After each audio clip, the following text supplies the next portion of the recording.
He had got hold of them and he knew that I wrote it down in a diary, so he destroyed them all. And because he had kicked me so much, like, in the head, my lips were bleeding, my ears were bleeding,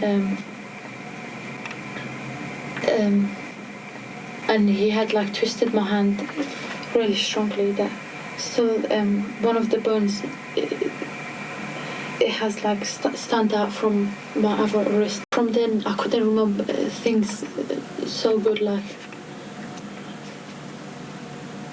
When he kicked my head in, that really affected me. Like, now I've got a loss of memory. I can't remember things, and most of the times when I'm cleaning my ears, it bleeds.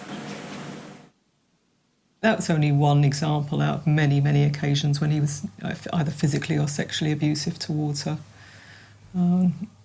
So that Banaz kept a secret from her family while she was trying to be a good wife to her husband. But eventually one of her sisters found out, and through that sister the rest of the family were made aware, and Ali was challenged about his behaviour. And he admitted, yeah, I do beat your daughter, but it's because she's disrespectful. And I do force her to have sex, but, only when she says no. So that is something the family found acceptable and sent her back to try harder to be a better wife to her husband. She wanted to leave him and to have a different life, to go back home and stay with my mum and my dad. My dad wasn't happy. And the community started turning on my family and my uncle and my dad and had meetings about it. And the decision was made by my family, male members. I left him several times. I went back to my parents. But because for a Muslim female like me, it's very hard to get a divorce, and so I had to go back to him several times. Because it's always, the men that get together and discuss whose life, discuss my sister's life. That's who it was that decided, the men. I was brainwashed into, like, it would be, how I would be putting shame onto the family if I got divorced or separated from him. We'd have meetings with my parents, all of the family sit down. Because I had no other choice but to go back to him. Benaz did go back and did try harder to be a better wife and to please her husband, but eventually she couldn't take any more of that. A couple of months after, I made up on my mind that I wanted divorce. So I made his dinner. I set at the table and put his dinner. I had a coffee in my hands and I was just watching the TV. He said to me, look at yourself in the mirror, like how you've become so skinny and ugly. And I was nothing but a whore. And so straight away with his mobile, I called my mom and I said that I want a divorce, no matter what, by this afternoon.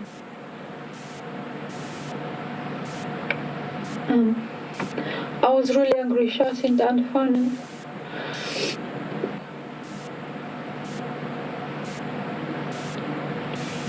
I packed some of my personal things, just like brushes and things, and I left. I think that was the last argument that we had. She just had enough. I think it was just a time for her to just leave it all and just, get away from that. But of course, leaving your husband in my culture is not allowed. It's the worst thing to do for a woman. In interview, Mahmoud described him as the David Beckham of son-in-laws. He really thought very, very highly of Ali Abbas, even knowing what he had done to his daughter. He was someone that was held in very high regard, which is, all the more reason when Benaz did leave her husband, it's brought shame, it's embarrassed them. She's failed to live up to the standards of a good wife. So it's brought shame on the family here in the UK. It's brought shame on the family back in Iraqi Kurdistan. So, it's no small thing, it's a big deal. You have to imagine what it's like to want to come forward and report or tell somebody about what's happening to you in your home.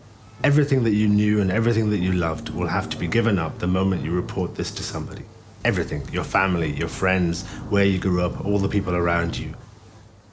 Women from communities that have this honour ethos are they're under a form of constant surveillance.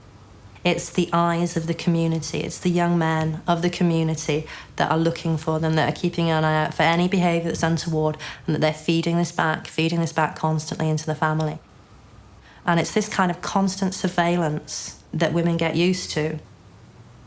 The way they dress, the way they fashion their hair, the makeup they wear, the friends they keep, the social hours they keep, where they go out, who they spoke to, what was said. They do not have the freedoms which a white Anglo-Saxon woman would have. They have to conform to these cultural norms. If they don't, they fall out of favour. If you fall out of favour, you know what's going to happen to you as an Asian female.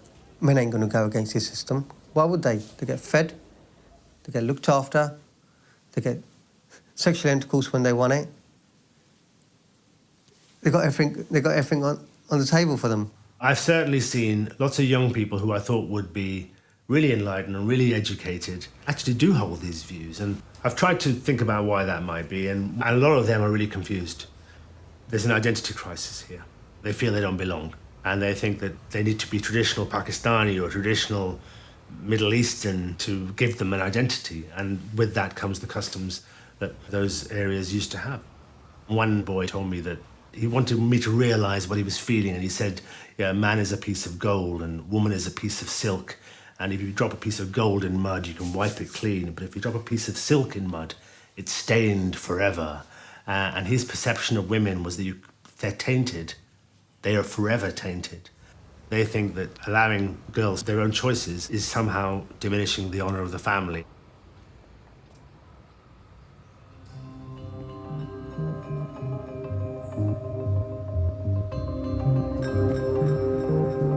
After she left her husband, Banaz met Rahmat.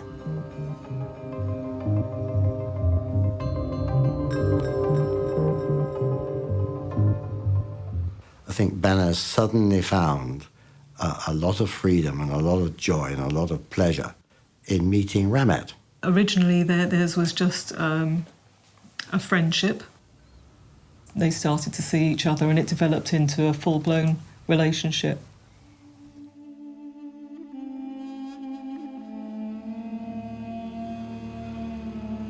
Rahmat, he's a lovely guy. They planned to have kids, they had names, they had plans for everything, yep. The police recovered dozens of texts between Banaz and Rahmat. She contacted him every morning and every night, just before bed.